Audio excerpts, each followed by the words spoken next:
Okay, purchased this Anko twin air fryer from Kmart yesterday. When you first take it out of the box, read this first. This is the instruction manual. I'll give you a quick rundown. Remove all plastic wrapping, bits of tape. On these trays on the inside, there's these little plastic things. That's just for travelling. Take them off because they won't taste real good.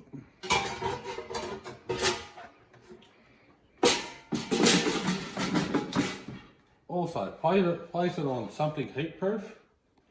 I'm using a big old cutting board. Make sure you wash it up first. Wash your drawers. Obviously you don't wash this part, but give the inside a wash. Dry it. You want to turn it on and give it a run with nothing in it for 5-10 minutes. You get rid of any residue or anything. It's quite easy. Pick what side you want. You set your temperature. This one's to set your time. This one's already been run, so I'm not going to run it for 10 minutes. No matter, just press and start, let it go, let it burn everything off.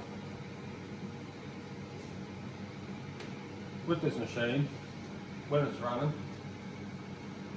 you can open the drawer and it will stop.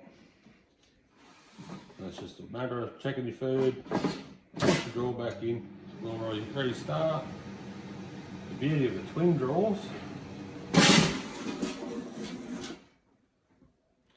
you can have a roast going in this side, roast pork, roast vegetables, salmon, chips. You cook them at different temperatures, different times. The second one, same thing. Set it, say 165 degrees. Set it for 10 minutes, whatever you want to use. Press the go button. Cook 2 different meals at once. Easy as. Does a really good job. Quite impressed with this. Make sure you keep it from under cupboards. May wreck your cupboards. Keep it open. If you'd like to check out my videos, done on roast pork and veggies, come out really good. Like and subscribe to my channel, share if you like. I'd like to give this machine 10 out of 10. Thanks for watching.